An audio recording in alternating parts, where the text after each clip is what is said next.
আরও অনেক জিনিসপত্র এই পাট দিয়ে তৈরি করা হতো। এখন সেই পাটের কাজ এখন বন্ধ। দেখতে পাবেন সামনে পাট ক্ষেত, এর সামনেই আবার শীতলক্ষা নদী। এই সব ছিল মিষ্টি আলু ক্ষেত। এখন সে আলু চাষ খুব কমই হয়। এই ক্ষেতে এখন ধান চাষ করিতেছে, যে ধানের চাষ। আর সামনেই শীতলক্ষা নদী। আর এখানে ছিল কদিন আগে ভেন্ডি ক্ষেত। এই যে গরু শুয়ে আছে শীতলক্ষা নদীর পাশে দাঁড়িয়ে আছে।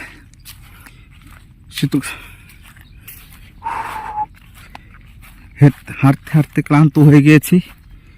শীতলক্ষা নদীর কাছে গেলেই দেখা যাবে ওই পারে গাজীপুর জেলা আর এই পারে নরসিংদী জেলা, দুই জেলারই মাঝখানে এই শীতলক্ষা নদীটি অবস্থান।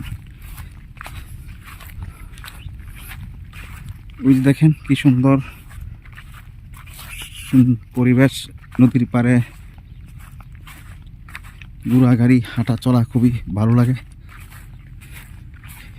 কাদা মাটি দিয়ে হেঁটে আসলাম, পাটা পিছলিয়ে যাচ্ছে। সামনে দুটি গুগু পাখি আছে। এই যে গুগু পাখি, এই যে উড়াল দিছে। আরেকটা আছে, এটাও। এই যে আরো দুটি গুগু পাখি এখানে। দেখেন কি সুন্দর, এই যে গুগু পাখি উড়াল দিছে।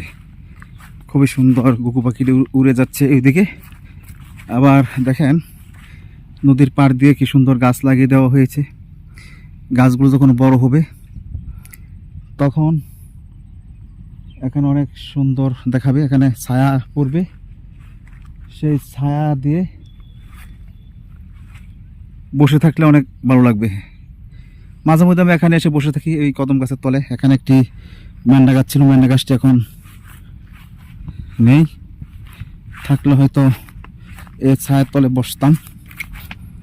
এখন ছায়া নেই, রৌদ্রের মাঝে হাঁটতাছি।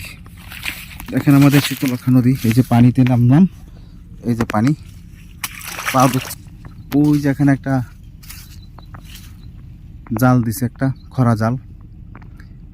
আর নদী দিয়ে নৌকা ভেসে যাচ্ছে, বালুর নৌকা। খরা জালের কাছে যাবো এখন।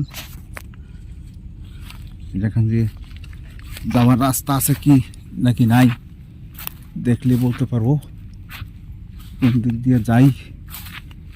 যাওয়ার তো রাস্তা নাই।